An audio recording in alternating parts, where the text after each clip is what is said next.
Well, I'm back. This time, it's to play the other type of sports game I enjoy. In this case, golf. Specifically, it's called putter golf.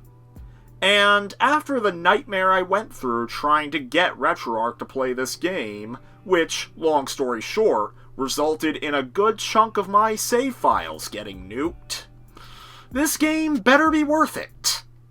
So yes, we've got ourselves a golf game here, which is right up my alley.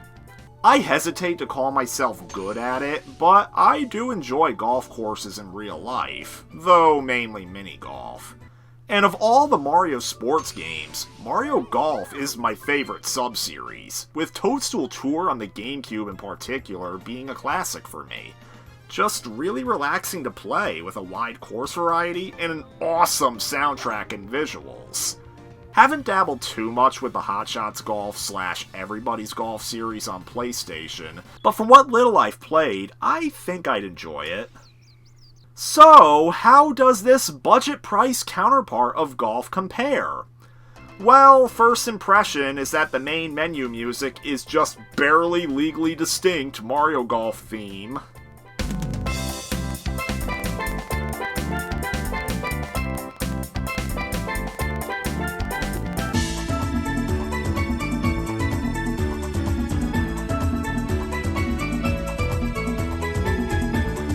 Okay, off to a good start. You can change a few options, set CPU difficulty, select the course you want, number of players, your character, and then off you go. And... Oh, now I get why it's called putter golf. You know how the formula of regular golf is that you first use a driver or whatever to hit the ball a great distance until you land on the green where the hole is, followed by using a putter to actually get the ball in the hole? Yeah, this game reimagines regular golf as a game where you're only allowed to use the putter. You know, the club that can only send the ball short distances meant for precise aiming? Basically, this game has you playing regular big boy golf as if it were a giant mini golf course. And, okay, if I can give some credit here, on paper this might be an idea with promise. With only being able to use the putter, you'd have to think quite differently from how you normally would when playing regular golf. And I guess it could serve as a good twist on the formula if done correctly. The problem is that this game doesn't do it correctly. Again, this game is basically regular golf played as mini-golf, with barely scaled down holes to compensate, and complete with both sand traps and water hazards of regular golf. And we're not talking hazards that are redesigned and placed with mini-golf limitations in mind. No, they are treated exactly as they would be in regular golf. Of course, in regular golf, you're generally expected to drive the ball over water hazards, and if you're caught in a sand trap, getting out is as simple as a single drive out of the sand. Here, you have to painstakingly maneuver the ball around both water and sand hazards. And if you're caught in the sand, just hit it as hard as you can and hope to hell the ball will just roll out of it. I hate to sound mean here because, again, this does make you think differently from regular golf and thus gives it its own unique challenge. But believe me when I say that this game currently has me convinced that this system can't work. And it highlights exactly why you can't just take away the driver clubs with these kinds of hazards and these big courses in play.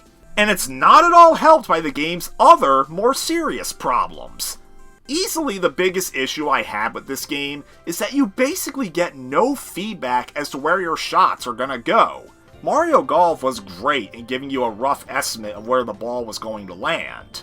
Several things in the UI spell out exactly the distance you have to travel, roughly how far your ball can travel with each stroke, wind speed is mapped out, and you have a bunch of options for changing the strength and accuracy of your shot. This game? You get a blank grid, the ability to zoom further into the grid, and the option of a big putter or a small putter. And Okay, to be fair, putter golf does give you the basic amount of information you need too, but something about it just feels off. It might show you the max distance the ball can reach, but especially with the big putter, it usually doesn't matter since the single pointer you get is often outside of the course, with no trail in between indicating where the ball is gonna go. Combine all of this, and you essentially have to line up your shots based on complete guesswork. And no, don't give me any bullshit about how this is realistic, because there's other big problems with the game that just crush that argument too.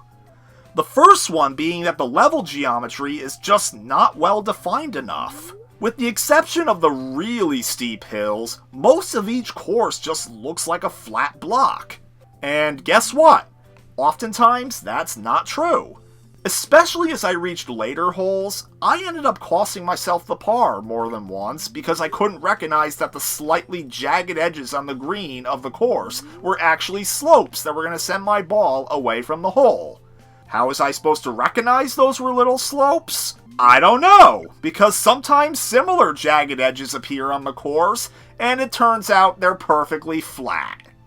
And this is my personal opinion, but when friggin' Rugrats games are able to do golf with more defined level geometry, you know you done fucked up! Oh my god, this hole. Great game we have here. You gotta aim the ball and make sure it goes down the hill and away from the hazards without being able to see, period! All because the camera in this game only lets you look straight ahead and not up or down. And this questionable design sort of ties into my next point, the course designs themselves. There's a total of 3 courses to pick from.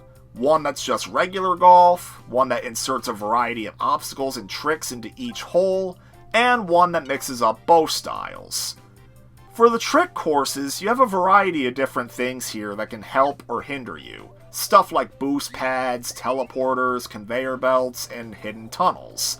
These do help in giving the courses more variety than usual, but in execution, it honestly felt a little lacking. More than once, it felt like the placement of the tunnels especially gave no real advantage to getting a lower score. Oftentimes, I felt better off just ignoring them. The teleporters were a little better in this regard, but they only appear on like 2 holes, and one of them you have to kind of go out of your way to even get to the teleporter, by which point you could also just shoot the ball to the hole normally, so what's the point? I guess the boost pads and conveyor belts are a neat gimmick, but to me, it ultimately just kind of feels like this trick course was added as an afterthought. And once again, these courses are designed as close as they can be to regular golf, while just barely making enough size concessions to work with the fact that you only have the putter. This design choice for the courses gets especially highlighted by some other small quirks about this game that annoy me. Like how once you get close enough to the hole, you start your stroke automatically pointing towards the hole, even if there's an obstacle or hazard in the way, as if the game's expecting you to hit the ball over it like it's regular golf, when you can't because, once again, you're stuck with the putter. Oh my god, and the turning speed for your aim is too damn slow! To be fair, the mini-golf modes in both Hot Shots Golf and Mario Golf had the same design quirk, where the ball would always point towards the hole at the beginning of every stroke. And yeah, it can make lining up a shot kind of annoying, but number 1, the courses aren't designed in a way that hate you, and 2, the turn speed for lining up your shot is actually reasonable. The last big gameplay mode I can mention is playing against CPUs. As said before, the options menu lets you set a difficulty, but each opponent you select also has their own built-in difficulty, it seems. I'm gonna pick the dog because I'm wondering what varied means in this case.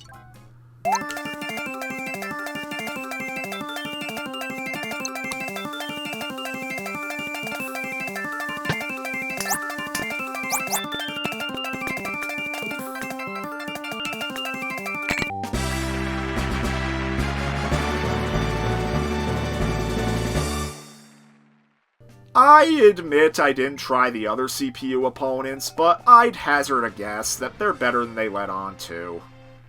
Yep, I utterly got crushed by Blue the puppy over here, with no chance of recovery from the beginning. But by this point, I was basically just collecting footage of everything the game had to offer, without giving a damn about whether I won or lost, so I didn't care. Although, if I could say another nice thing about the game, because you're shown the CPU's ridiculously precise shots in full detail, you could theoretically study everything the CPU does and try to repeat what they do in order to get hands-on practice with the game outside practice mode. It helps that the CPU is probably going to get first stroke anyway, since they're likely in first place. Not exactly glowing praise, but still, it's something. So yeah, I didn't really like this game. The bowling game from A1 I found to be charming, and something I could see myself playing as a distraction. Putter golf? I wanted to shut the damn thing off so friggin' badly by the end of my recording session. I guess you can say they're both examples of how a budget price game can respectively be a pleasant surprise, or just a plain old stinker.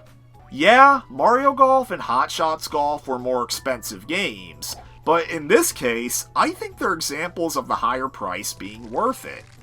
Seriously, there's almost nothing Putter Golf can offer you that's done better than what you can get from just playing the mini golf mode in both Mario Golf and Hot Shots Golf. Sorry, Alma, but I guess not all these budget price games could be winners.